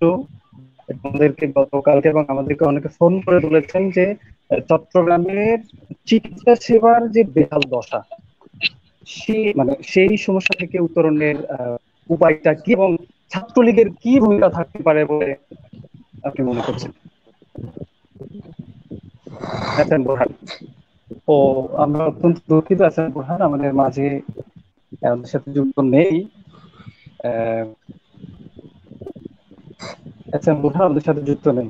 আচ্ছা, আমি সৈয়দ ইমাম বাকের আপনার কাছে একটা প্রশ্ন রাখবো। জি, আপনি আমাকে শুনতে পাচ্ছেন?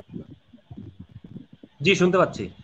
হ্যাঁ, অনেকটা সাংঘর্ষিক প্রশ্নটা, যে ধান কাটা মানে সম্প্রতি ধান কাটা নিয়ে ফেসবুক লাইভে আসার ব্যাপারটা কতটা যৌক্তিক? ধান কাটা নিয়ে ফেসবুক লাইভে আসা কতটা যৌক্তিক? কতটা যুক্তিযুক্ত কিংবা যৌক্তিক?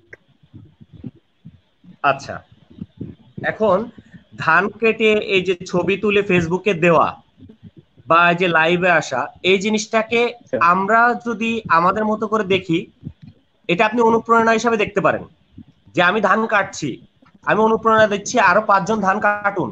ধান কাটা খুব কঠিন কিছু না।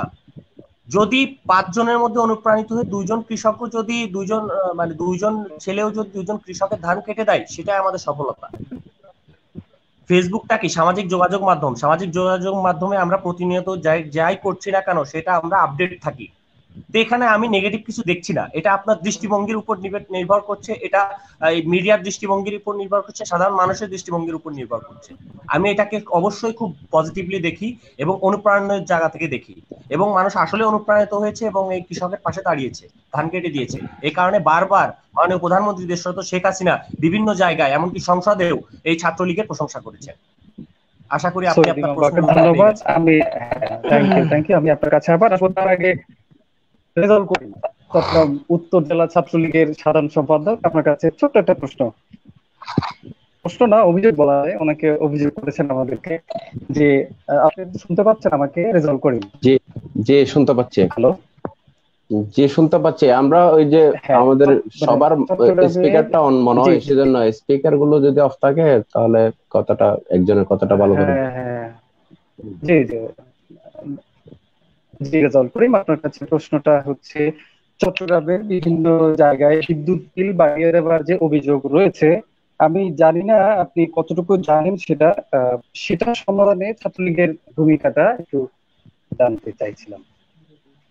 কিছুক্ষণ আগে তো বললাম, আমরা এটা আসলে অনেক উপজেলায়, আমার বাড়ি ফটিকছড়ি বা আমি বাড়িতে ছিলাম, আমার পার্শ্ববর্তী উপজেলা রাউজান, হাটাজারি বা যে সব উপজেলা রয়েছে, প্রত্যেক উপজেলায় বিদ্যুৎ বিলের মধ্যে আমরা দেখতে পেয়েছি এই বিদ্যুৎ বিলটা অধিক হারে বিদ্যুৎ বিল আসছে। ভুতুরে বিদ্যুৎ বিল নিয়ে এসেছে, আমি যেটা জানি। হ্যাঁ, আমাদেরকে অভিযোগ করেছে তাদের আমি মিটারের রেটিং এর হ্যালো রেজাল্ট করে, আমি দুঃখিত, আমি একই প্রশ্নটা রিপিট করার জন্য আমি অত্যন্ত দুঃখিত। আমি প্রশ্নটা হচ্ছে হাটহাজারীকে রেড জোনের আওতায় আনার ঘোষণা হওয়া সত্ত্বেও কেন লকডাউন করা হচ্ছে না? আমি আবার বলছি, হাটহাজারীকে রেড জোনের আওতায় আনার ঘোষণা হওয়া সত্ত্বেও কেন লকডাউন হচ্ছে না? যেখানে আসলে এটা উপজেলা লকডাউন করা হয় সে বিষয়ে আপনার মন্তব্যটা শুনতে চাইবো। আসলে লকডাউনের বিষয়টা সবকিছু প্রশাসনের উপর নির্ভরশীল। কোন জায়গায় রেড জোন হবে, কোন জায়গায় লকডাউন হবে, সেটা ওনারাই ঠিক করে দিবেন। কারণ এখানে শুধু রেড জোন হইলে যে আমরা অনেক কিছুর ওখানে আমরা অভাব ফিল করব, মনে করেন যে কেউ ওষুধ হতে শুরু করে বিভিন্ন কিছু প্রয়োজন হতে পারে, মানুষদের ঘর থেকে যখন বাইরে হতে পারবে না, সেখানে পর্যাপ্ত স্বেচ্ছাসেবক আছে কিনা বা সবকিছু প্রশাসন নির্ভর করে। যেখানে রেড জোনের ঘোষণা দিয়েছে সেখানে রেড জোন হচ্ছে, আর যে সকল এলাকায় রেড জোন এখনো করে নাই, এমনি স্বাভাবিকভাবে লকডাউন আছে, সেই জায়গায় লকডাউন থাকতেছে। হাটহাজারী আসলে ওই জায়গাটার উপর দিয়ে আমরা ফটিকছড়ি, খাগড়াছড়ি হতে শুরু করে ওদিকে রাউজান, রাঙ্গামাটি সহ বিভিন্ন জায়গায় যাওয়া আসার পথ, ওইটাই হাটহাজারীর উপর দিয়ে যাওয়া আসা করতে হয়। সেই জন্য হাটহাজারী আসলে অনেক সময় সরকার রেড জোন করলেও কিন্তু পুরোপুরি ভাবে লকডাউন করতে মনে হয় ওখানে সামান্য ওখানে কিছু ঘাটতি দেখা যাচ্ছে, যেটা আসলে প্রশাসনে নির্ভর করবে। তারপরও আমরা ছাত্রলীগের ভাইদেরকে নির্দেশনা দিয়েছি, তারা স্বাস্থ্যবিধি মেনে যে সকল জায়গায় রেড জোন সেই সকল জায়গায় সারা স্বেচ্ছাসেবকের ভূমিকা পালন করে যে সকল করোনা রোগী আছে তাদেরকে যদি কোনো আইসোলেটেড জায়গায় পৌঁছে দিতে তারা সক্ষম হবে। যদি কোনো রোগী অ্যাম্বুলেন্সের অভাব হয়, সেখানে আমাদের ছাত্রলীগের পক্ষ থেকে অ্যাম্বুলেন্স সেবা দিয়ে যাচ্ছে। আমরা ইতিমধ্যে দেখেছেন ফেসবুকের মাধ্যমে বা বিভিন্ন নিউজে হাটহাজারী উপজেলা ছাত্রলীগ হাটহাজারী উপজেলা স্বাস্থ্য কেন্দ্রে বিভিন্ন করোনা রোগের ট্রিটমেন্টের জন্য বিভিন্ন ফ্লু অক্সিজেন শুরু করে অনেক কিছু সহযোগিতা করে আসছেন। সার্জিক্যাল মাস্ক, হ্যান্ড গ্লাভস থেকে শুরু করে বিভিন্ন কর্মকাণ্ডে তাদেরকে নিয়োজিত রেখেছেন। শুধু হাটহাজারী না, উত্তর চট্টলার প্রত্যেকটা উপজেলায় আমাদের যে সকল ইউনিট রয়েছে প্রত্যেকে তাদের নিজের জীবনের মায়া ত্যাগ করে এই করোনা পরিস্থিতিতে সাধারণ মানুষের পাশে দাঁড়ানোর চেষ্টা করতেছে। আপনি জানবেন আমাদের যারা রাজনীতি করে তাদের মূল রাজনীতির উদ্দেশ্যটা হচ্ছে দেশের মানুষের জন্য কাজ করে যাওয়া। আমাদের ছাত্রলীগের যে ইতিহাস এবং ঐতিহ্য রয়েছে, প্রত্যেকটা সংকটে ছাত্রলীগ সবার আগে সর্বদা মাঠে নেমে কাজ করে। আমরা এই করোনা পরিস্থিতিতেও আমরা ছাত্রলীগের ভাইরা খুব কষ্ট করে সাধারণ মানুষের পাশ থেকে আমাদের মানুষের যে করোনা ভীতিটা, করোনার আক্রমণটা আমরা রুখে দেওয়ার জন্য চেষ্টা করতেছি। আমরা যদি ঐক্যবদ্ধভাবে আমরা কাজ করি, ইনশাল্লাহ আমরা এটা সফল হব। ধন্যবাদ রেজাউল করিম। ইকবাল হোসেন টিপু, আপনার কাছে একটা প্রশ্ন, যে ছাত্রলীগের বাইরেও কি আপনি কোনো মানবতাবাদী সংগঠনের সাথে যুক্ত আছেন কিনা? ইকবাল হোসেন টিপু। হ্যাঁ, ধন্যবাদ ইয়াস।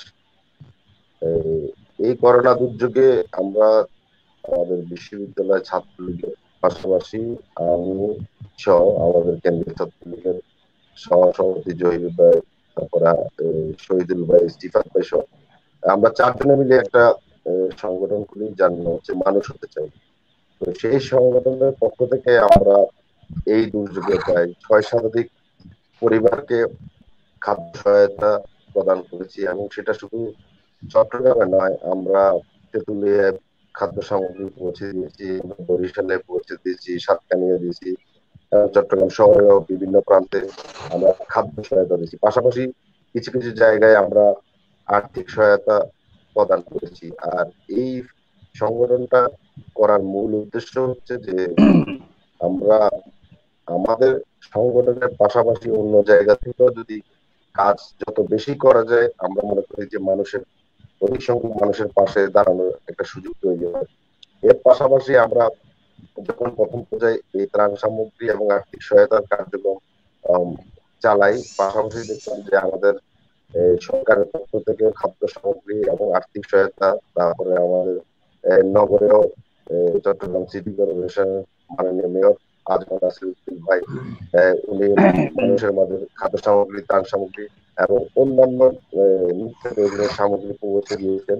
তো মোটামুটি ছাত্রলীগ, যুবলীগ, আওয়ামী লীগ এবং বিভিন্ন ব্যবসায়ী সবাই যখন মানুষকে খাদ্য সহায়তা দিল, তো আমরা এর পরবর্তী এই সংগঠনের পক্ষ থেকে চিন্তা করলাম যারা এই করোনা যুদ্ধের ফ্রন্টলাইন যোদ্ধা হিসেবে আমরা চিনি, বিশেষ প্রথমে বলতে হয় যে যারা চিকিৎসা নিয়োজিত আছেন আমাদের ডাক্তাররা, তো ওনাদেরকেও বিভিন্ন জায়গা থেকে সুরক্ষা সামগ্রী প্রথমে ছিল না, তো পরবর্তীতে সবকিছুই পুরোদমে এখন সবার কাছে সুরক্ষা সামগ্রী আছে। তো আমরা চলে গেলাম পুলিশ ভাইদের কাছে যারা এই করোনার শুরু থেকে প্রথমে ওনাদের অনেকের কাছে আমরা দেখেছি যে একটা বাড়ি লকডাউন করতে গেছে কিন্তু কোনো ওইরকম সুরক্ষা সামগ্রী নেই, শুধু মাস্ক পরে চলে গেছে যে বাড়ি লকডাউন করতে বা রোগ উদ্ধার করতে। আমরা চট্টগ্রামের হাটাজারি থানা, পাঁচলাইশ, বাইজিদ, কুলসি, কোতোয়ালি, ডাউলমুড়ি, চকবাজার প্রায় 8টি থানায় উন্নত মানের পিপিই সরবরাহ করেছি। তো আমরা মনে করেছি যে এই দুর্যোগে ফ্রন্টলাইন যোদ্ধা আমাদের সংগঠনের পক্ষ থেকে যদি এই কাজে সহায়তা করা যায় তাহলে নিজেদেরকে আমরা কৃতজ্ঞ মনে করবো, কারণ এই দুর্যোগে আমাদের চাইতে ওনাদের ভূমিকাটা অনেক বেশি। ওনারা রাত দিন 24 ঘন্টায় কিন্তু এই যুদ্ধে সামিল আছেন এবং ওনারা আছেন বিদায় এই সব লকডাউন করতে সুবিধা হচ্ছে, মানুষকে বাড়িতে উদ্ধার করা বা খাদ্য সামগ্রী পৌঁছানো সব কাজে কিন্তু মানবিক একটা পুলিশের রূপ পুরো বাংলাদেশ দেখতো। আর আমাদের এই কার্যক্রমে বিশেষ করে এই সংগঠনটা চলছে মূলত হচ্ছে মানুষের মানবিক সহায়তায়। আমরা এই গ্রুপের যত কার্যক্রম আছে আমাদের মানুষ হতে চাই সবকিছু ফেসবুকে আপডেট দিই, অনুদান আসতেছে, কারা হেল্প করতেছে নিয়মিত, মানে একটা স্বচ্ছতা এবং জবাবদিহিতা প্রক্রিয়ার মাধ্যমে এই সংগঠনটার কাজ চলছে। তো আশা করি আগামী দিনগুলো তো যখন যে দুর্যোগে প্রয়োজন হবে আমাদের এই সংগঠনটাও কাজ করবে। ধন্যবাদ। ধন্যবাদ ইকবাল হোসেন টিপু। রেজাউল হক রুবেল, আপনার কাছে একটা সাংঘর্ষিক প্রশ্ন, সাংঘর্ষিক না মানে আমার জিজ্ঞাসা, আমাদেরকে অনেকে জিজ্ঞাসা করেছে, সেটা আমরা মাঠ পর্যায় থেকে দেখেছি যে আপনারা এত ভালো কাজ করে যাচ্ছেন, আপনারা অনেকদিন ধরে ভালো কাজ করে যাচ্ছেন, আপনারা সবসময় ভালো কাজ করে যাচ্ছেন, তবুও যদি একটা বারবার ঘুরে একটা প্রশ্ন বারবার ঘুরে যে সাধারণ শিক্ষার্থীদের ছাত্রলীগের প্রতি যে অনীহা দেখার কারণটা কি? আমি প্রশ্নটা কি আবার করবো? না, ছাত্রলীগের প্রতি সাধারণ শিক্ষার্থীদের অনীহা নাই, এটা সম্পূর্ণ একটি মিথ্যা এবং বানোয়াট। এখানে অনীহা আছে জামাত শিবির কিংবা ছাত্রদলের নেতা কর্মীদের। কারণ হচ্ছে কম্পিটিশনে যখন অস্ট্রেলিয়া বনাম কেনিয়ার খেলা হয় তখন দর্শক শূন্য থাকে। কারণ হচ্ছে জানা যায় অস্ট্রেলিয়া এবং কেনিয়ার মধ্যে খেলা হলে খেলাটা বেশি কি বলে হবে না কিংবা কম্পিটিশনটা খুব একটা স্ট্রং হবে না। কেনিয়ার যে দর্শকরা থাকে তারা অস্ট্রেলিয়াকে স্বভাবতই হিংসে করে কিংবা জেলাস ফিল করে, ঠিক আছে। তো এই কারণ হচ্ছে যে এখানে ছাত্রলীগের এই যে প্রগতির ধারায় এত শত শত নেতা কর্মী, আপনি জেনে থাকবেন একমাত্র বাংলাদেশ ছাত্রলীগ একটি সংগঠন যে সংগঠনের নেতা কর্মীদেরকে কালেকশন করা হয় না, অটোমেটিক্যালি কালেক্টেড। যারা বঙ্গবন্ধু আদর্শ কিংবা দেশত্ব শেখ হাসিনাকে ভালোবেসে ছাত্রলীগ করে, তো সেক্ষেত্রে সাধারণ ছাত্রছাত্রীদের সাথে ছাত্রলীগের সম্পৃক্ততা অনেক বেশি। এই ছাত্রলীগের নেতাকর্মীদের সাথে সাধারণ ছাত্রদের অধিকার আদায় সবসময় তারা সামনের সারিতে থেকে ভূমিকা রেখেছে। সেই ক্ষেত্রে জামাত শিবিরে তারা রক কেটেছে সাধারণ ছাত্রছাত্রীদেরকে রুম টর্চার যেটা বলে কি টর্চার সেলে নির্যাতন করেছে, মানসিক ভাবে নির্যাতন করেছে। বাংলাদেশ স্বাধীন হওয়ার পরেও দীর্ঘ সময় আমরা চট্টগ্রাম বিশ্ববিদ্যালয়ের কথা বলতে পারি, এখানে আমাদের ইউনিভার্সিটির মতো একটা মুক্ত মনা জায়গায় যেখানে প্রগতি চর্চা করার কথা, মুক্ত বুদ্ধি চর্চা করার কথা, সেখানে ক্লাসমেটের সাথে কথা বলতে পারতো না। ওপেন প্লেসে ছাত্রছাত্রীরা তাদের পড়াশোনা শেয়ার কিংবা মানসিক কোনো কিছু শেয়ার করতে পারতো না। সেই জায়গা থেকে আমরা বের করে এনে আমরা বিশ্ববিদ্যালয়ে আজকে প্রগতির পতাকা উঠতেছে। আজকে সকল আমার ভাই বোনেরা, ছোট ভাই বোনেরা একে অন্যের সাথে শেয়ার করার সুযোগ পাচ্ছে, পড়াশোনা থেকে শুরু করে সকল বিষয়ে তারা আন্তর্জাতিক, বাংলাদেশের জাতীয় কিংবা রাজনীতি যে কোনো ক্ষেত্রে তারা কি কথা বলার কিন্তু ভূমিকা রাখার সুযোগ পাচ্ছে। তো এখানে ছাত্রলীগের সাধারণ ছাত্রছাত্রীরা কোনোভাবেই ছাত্রলীগের তারা অবজ্ঞা কিংবা ভালোবাসা না, বিষয়টা এমন না। তবে হ্যাঁ, এখানে জামাত শিবিরের একটি প্রতিক্রিয়াশীল চক্র, তারা দীর্ঘদিন আগে থেকে যারা বাংলাদেশই চায় নাই, তারা চেয়েছিল পাকিস্তানের কাছে বাংলাদেশ সারা জীবনই পরাধীন হয়ে পড়ে থাকুক। সেই সংগঠনের নেতা কর্মীরা আজও অবধি বাংলাদেশে বিচরণ করছে। তারা দেশরত শেখ হাসিনা দীর্ঘদিন ক্ষমতায় থাকার কারণে এবং কি তাদের যে নেতা ছিল যারা যুদ্ধ অপরাধী ছিল, তাদের ফাঁসি হয়ে যাওয়ার কারণে তারা এখন দৃশ্যমান না। কিন্তু তারা এই দৃশ্যমান না বিদায় অদৃশ্য হয়ে, করোনার মতো, করোনা যেরকম অদৃশ্যমান শক্তি, ঠিক জামাত শিবিরের এরাও একটা অদৃশ্যমান শক্তিতে পরিণত হয়েছে। এখন ভাইরাসের মতো করে তারা বিভিন্ন জায়গায় ঢুকে, স্পেশালি তারা গণমাধ্যমটাকে বেছে নিয়েছে। তারা করোনার মতো করে গণমাধ্যমে ঢুকে গেছে, যে আমাদের শরীরে করোনা ভাইরাস ঢুকলে আমরা যেভাবে ক্ষতি করে রাখ পর্যন্ত টের পাই না, ঠিক একই রকম ভাবে তারা গণমাধ্যম গুলাকে বেছে নিয়েছে। সেখানে গিয়ে তাদের একটাই কাজ, ছাত্রলীগের কিভাবে বদনাম করা যায়, ছাত্রলীগকে কিভাবে জনমানুষের কাছ থেকে দূরে সরিয়ে রাখা যায়, ছাত্রলীগকে কিভাবে দেশরত্ন শেখ হাসিনার কাছ থেকে দূরে সরিয়ে রাখা যায়, সেই লক্ষ্যে তারা কি করছে, যে ছাত্রলীগের পান থেকে চুল খসলেই একটি বড় ধরনের রিপোর্ট করছে। ছোটখাটো কোথাও কেউ হাঁটতেছে, সেখানে তাদেরকে বলতেছে, তারা মানে দেখা গেছে সে ঘুরতে গেছে, তাকে চাঁদাবাজ বলতেছে, যে চাঁদা আদায় করতে গেছে, অথচ মানে দেখা যাচ্ছে যে এখানে চাঁদা আদায়ের কোনো বিষয়ই না। ঠিক আছে, আবার এমন এমন মাঝে মধ্যে আমি নিউজ দেখে থাকি যে ঘটনাই এই ধরনের ঘটনাই নেই। আমি নিজে এই ধরনের ঘটনা নিউজের শিকার হয়েছি, যে আসলে ওই ধরনের যে ঘটনা নিয়ে নিউজ করা হয়েছে, ঘটনাই ঘটে নাই, পক্ষে আর বিপক্ষের পরের বিষয়। তো এখানে আমি বলবো আমাদেরও এখনো সময় হয়ে এসেছে, এবং আমি আমার আওয়ামী লীগের নেতাদের প্রতি আহ্বান করব যে এই আওয়ামী লীগ সংগঠন, ছাত্রলীগ সংগঠন, যুবলীগ সংগঠন একদিনে আসে নাই। লক্ষ লক্ষ ছাত্র জনতার, লক্ষ লক্ষ মা বোনের কাম শ্রম মেধার বিনিময়ে আজকে বাংলাদেশ আওয়ামী লীগ, আমার বঙ্গবন্ধুর পরিবারের দেশরত্ন শেখ হাসিনা, শেখ রেনাবৃত্ত সবাইকে খুন করা হয়েছে 1975 সালের 15 আগস্টে। একেবারে সবাই এ টু জেড, শুধুমাত্র দেশরত্ন শেখ হাসিনা এবং শেখ রেনা আপা বিদেশি ছিলেন, বিদায় বেঁচে গেছেন। ঠিক একই রকম ভাবে আমার আলহাজ ইব্রাহিম মহিউদ্দিন চৌধুরীর পরিবারের তার মেয়ে, তার ওয়াইফ মৃত্যুবরণ করেছে। একই রকম ভাবে আমার ইব্রাহিম মহিউদ্দিন চৌধুরীকে বেশ কয়েকবার যেখানে নির্যাতন করা হয়েছে। একবার আওয়ামী লীগের সব এ টু জেড সকল নেতা কর্মীরা বিভিন্ন নির্যাতনের শিকার হয়েছে। আমার শত শত ছাত্রলীগের নেতা কর্মী রক্তে দেওয়া হয়েছে, তাদেরকে হত্যা করা হয়েছে, খুন করা হয়েছে। এই সংগঠন একদিনে আসে নাই, এই সংগঠন একদিনে বিশ্ব যাবে না। তাই এখন সময় এসেছে, আমার মনে হয় যে আওয়ামী লীগ, ছাত্রলীগ, যুবলীগের নেতাদেরকে জনসাধারণের মানুষের কাছ থেকে দূরে সরানোর জন্য এবং দেশরত্ন শেখ হাসিনার ছায়াতল থেকে দূরে সরানোর জন্য, তথাপরি দেশরত্ন শেখ হাসিনার হাতকে দুর্বল করার জন্য এই মিডিয়া ট্রায়ালের সৃষ্টি করে ছাত্রলীগ, যুবলীগ, আওয়ামী লীগের বিরুদ্ধে এই কুৎসরটনা করে বা এই যে কুৎসরটনা করছে, এগুলার আসলে তাৎক্ষণিকভাবে এগুলো তদন্ত করে আসলে বের করা উচিত। হুট করে আমি একটি পত্রিকার মধ্যে আসি বিদায় আমি একটা জিনিস লিখে ফেলবো, তার কোনো বিচার হবে না, তার জন্য কোনো দায়বদ্ধতা থাকবে না। ঠিক আছে, এটা আসলে কতটুকু আমরা যুক্তিগতার মধ্যে আছি, আমার মনে হয় এই মুহূর্তে সবাই এই বিষয়ে সোচ্চার হওয়া উচিত।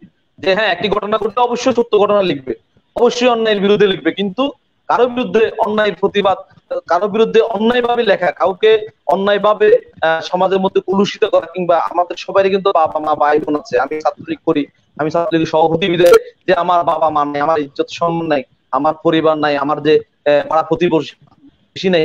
বিষয়টা এমন না যে একটি নিউজ হলেই যে নিউজটা সত্য না মিথ্যা, এবং কি মিথ্যা নিউজ হলে তার কি পানিশমেন্ট হবে, এটা আসলে এখন সামনে আনার সময় এসে গেছে। কারণ হচ্ছে তারা শুধুমাত্র যে এই যে ছাত্রলীগ কিংবা যুবলীগের মধ্যে এখন সীমাবদ্ধ নেই, তারা সরাসরি আওয়ামী লীগের নেতাদেরকে অ্যাটাক করছে বিভিন্ন বিষয়ে, ছোটখাটো সত্য মিথ্যা যাচাই না করেই একটি ঘটনা লিখে ফেলছে, মানুষ সেটা জামাত শিবির বিএনপি লোকরা শেয়ার দিচ্ছে, জনসাধারণের কাছে উপস্থাপন করছে নেগেটিভ ভাবে।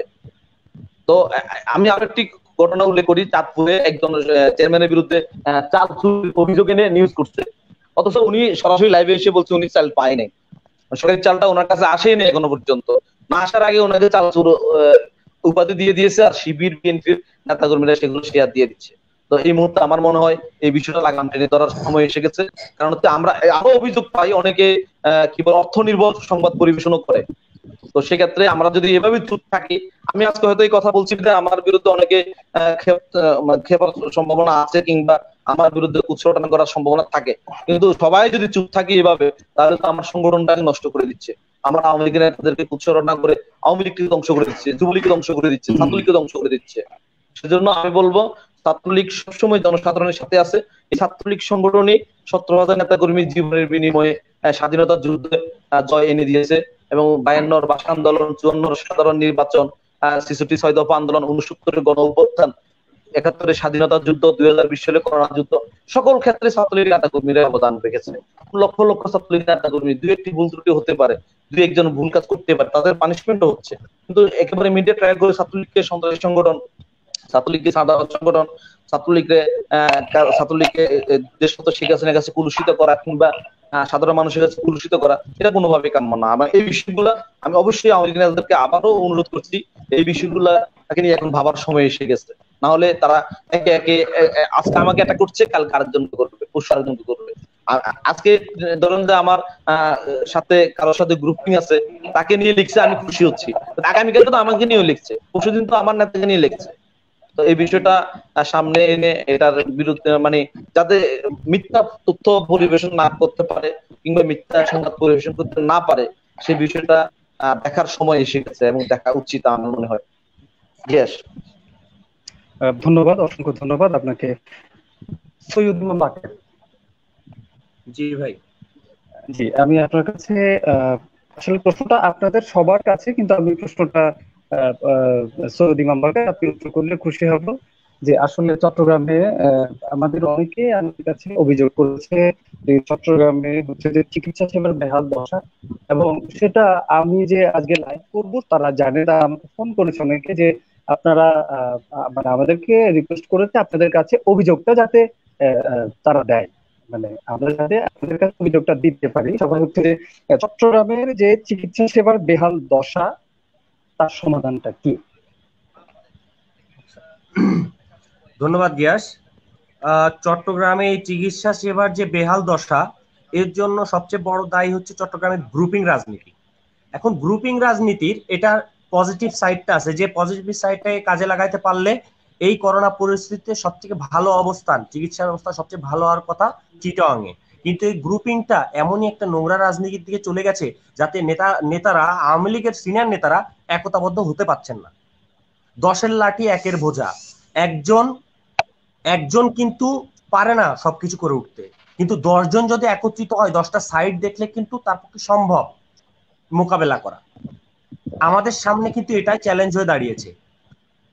আজকে আমরা কোনো ডাক্তারের ভুল হচ্ছে, তার পিন্ডি নোটি চটকাচ্ছি, তাকে নিয়ে বিভিন্ন উল্টাপাল্টা কথা লিখছি, কিন্তু ওই ডাক্তার কতটুকু নিরাপদে আছেন, ওই ডাক্তার করোনা আক্রান্ত হচ্ছেন কিনা, করোনা আক্রান্ত হওয়ার পরে তার কি অবস্থা হবে, এগুলো কিন্তু তাকে সেই সেফটি আমি দিচ্ছি না, সেই কন্ডিশন আমি তাকে দিচ্ছি না, তার সেই লাইব্রেরিটা কিন্তু আমি নিচ্ছি না। আজকে সবকিছু একটা সিস্টেমের মধ্যে আনতে হবে। এই সিস্টেমে যে গ্রুপিং রাজনীতি, যেটা চট্টগ্রাম আওয়ামী লীগ, যুবলীগ, ছাত্রলীগ, স্বেচ্ছাসেবক লীগ সবগুলো আলাদা আলাদা করে তাদেরকে দায়িত্ব বন্টন করে দেওয়া। নেতারা একতাবদ্ধ হয়, কর্মীদের দায়িত্ব বন্টন করে দিলে, কর্মীদের হাতে যদি এটার ক্ষমতা থেকে থাকে, আজকে চিটাগাংয়ের ছাত্রলীগের এমনও পরিবার আমার সাথে যোগাযোগ করেছে যে কেন্দ্রীয় ছাত্রলীগের একজন বড় নেতা চিকিৎসার জন্য চিটাগাংয়ে কোনো বেড পায়নি, কোথায় আসতে হয়েছে, ঢাকাতে। কেন এরকম হবে? আজকে যদি চিটাগাং আওয়ামী লীগ একতাবদ্ধ থাকতো, চিটাগাংয়ে যে কোনো হসপিটালে ট্রিটমেন্ট করা সম্ভব হতো। এই কারণে আমার যেটা ব্যক্তিগত অভিমত, এই গ্রুপিং রাজনীতিটা এখানে আমাদের শক্তি হিসাবে কাজে লাগানো সম্ভব যদি আওয়ামী লীগের নেতারা একতাবদ্ধ হন, আমাদেরকে সুন্দরভাবে দিক নির্দেশনা দেন এবং আমাদেরকে সুন্দরভাবে চালান। তাহলে জননেত্রী শেখ হাসিনার যে উদ্দেশ্য সেটা বাস্তবায়ন হবে। 1971 সালে জাতির পিতা বঙ্গবন্ধু শেখ মুজিবুর রহমানের নেতৃত্বে আমরা স্বাধীনতা যুদ্ধে জয়লাভ করেছিলাম। 2020 সালে মাননীয় প্রধানমন্ত্রী জননেত্রী শেখ হাসিনা, বঙ্গবন্ধু কন্যা, তার নেতৃত্বে এই করোনার যুদ্ধে আমরা জয়ী হতে পারবো ইনশাআল্লাহ। ধন্যবাদ গিয়াস। জি, ধন্যবাদ। রেজাউল করিম, চট্টগ্রাম উত্তর জেলা ছাত্রলীগের সাধারণ সম্পাদক, আপনার কাছে প্রশ্নটা আপনাদের সবার কাছে, আসলে আমি আপনার কাছে স্পেসিফিক করছি না, তারপর উত্তরটা রেজাউল করিম আপনি দেবেন। যে সরকারের এত বিভাগ রয়েছে, তবু কেন প্রধানমন্ত্রীকে সব কাজে মাথা ঘামাতে হচ্ছে? আসলে মাননীয় প্রধানমন্ত্রী দেশরত্ন শেখ হাসিনা, আপনারা জানেন, তিনি তার পরিবারের সকল সদস্যকে হারিয়ে একমাত্র বোনটা ছাড়া সবাই 1975 সালের 15ই আগস্ট তারা তাদের পুরো শেখ হাসিনার বঙ্গবন্ধু পরিবারকে তারা হত্যা করেছিল। সেই পর থেকে মাননীয় প্রধানমন্ত্রী যখন দেশে এসে তার বাংলাদেশকে নিয়ে স্বপ্ন দেখেছেন, বাংলাদেশের জন্য কাজ করে দিয়েছেন, আমরা দেখতে পেয়েছি মাননীয় প্রধানমন্ত্রী তার দৃঢ় সংকল্প নিয়ে কাজ করে গেছেন। আজকের এই পরিস্থিতিতে মাননীয় প্রধানমন্ত্রী একটু সময়ও বিশ্রাম না নিয়ে, তার শুধু ঘুমানোর টাইমটা ছাড়া তিনি বিশ্রাম না নিয়ে সর্বোচ্চ দেশের জন্য কাজ করে যাচ্ছেন। কিন্তু আমরা দেখতে পাচ্ছি সর্ষের মধ্যে যেরকম ভূত থাকে, আমাদের কিছু কিছু জায়গায় আমাদের দেশ বিরোধী ষড়যন্ত্র হয়ে যাচ্ছে। সরকারের বিভিন্ন পর্যায়ের বিভিন্ন জায়গার মধ্যে সর্ষের মধ্যে ভূত যেরকম ঢুকে গেছে, ঠিক তেমনি ভাবে সরকারের বিভিন্ন জায়গায় আমাদের সুকৌশলে তারা বিভিন্ন এজেন্ডারা ঢুকে তারা আমাদের দেশকে ক্ষতিগ্রস্ত করার চেষ্টা করতেছে। তারা দেশের জন্য কিছু কাজ না করে তারা দেশের ক্ষতি করার জন্য চেষ্টা করতেছে। মাননীয় প্রধানমন্ত্রীর মতো কেউ আর দেশকে নিয়ে এমন ভাবে ভাবেন না। সুতরাং সেজন্য মাননীয় প্রধানমন্ত্রী সবকিছু তিনি কঠোর হস্তে দমন করেছেন এবং তিনি সব জায়গায় দৃষ্টির মাধ্যমে তিনি সবকিছু খেয়াল করে আমাদের দেশকে এগিয়ে নিয়ে যাচ্ছেন, একটা উন্নত সমৃদ্ধশালী বাংলাদেশের জন্য রূপান্তর করার জন্য তিনি কাজ করে যাচ্ছেন। এবং যে সকল জায়গায় তিনি ত্রুটি বিচ্যুতি দেখেন, সাথে সাথে সেই জায়গায় তিনি সেখানে তিনি যোগ্য লোককে বসিয়ে দিয়ে এবং দেশকে এগিয়ে নিয়ে যাচ্ছেন। এটাই হচ্ছে মূল কথা। অসংখ্য ধন্যবাদ। আমরা অনুষ্ঠানের একদম শেষ পর্যায়ে চলে এসেছি। আপনাদের 4 ইউনিটকে অসংখ্য ধন্যবাদ।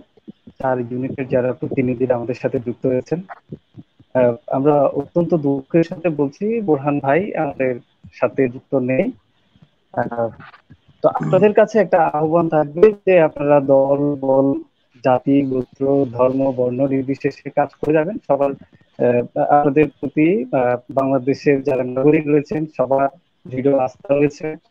তো আপনারা ভালো থাকবেন, আপনারা বিদায় নিতে পারবেন। ধন্যবাদ। সবাইকে ধন্যবাদ। ইকবাল হোসেন ধন্যবাদ, ধন্যবাদ সবাইকে। সবাইকে চট্টগ্রাম বিশ্ববিদ্যালয়ে দাওয়াত রইল, সবাইকে চট্টগ্রাম বিশ্ববিদ্যালয়ে দাওয়াত রইল, স্পেশালি বাকির এবং রেজাউল দুজনই আসবা, ঠিক আছে? আমাদের কাছ থেকে ইনশাআল্লাহ জুবির দেশে চা খেয়ে যাবা। আমরা সবগুলো ইউনিট কোন প্রোগ্রাম করতে পারি কিনা একসাথে, সেটা বিষয়ে আমাদের ধারণা থাকলে দিবা। অবশ্যই আমরা আমাদের জায়গা থেকে চাইবো সবাই মিলে একসাথে কাজ করার জন্য। ঠিক আছে, রুবেল ভাই দাওয়াত দিয়ে দিয়েছি, আমরা সবাই চলে আসি। জয় তো জননেত্রী দেশরত্ন শেখ হাসিনা। ঠিক আছে, ধন্যবাদ। ধন্যবাদ। আল্লাহ হাফেজ।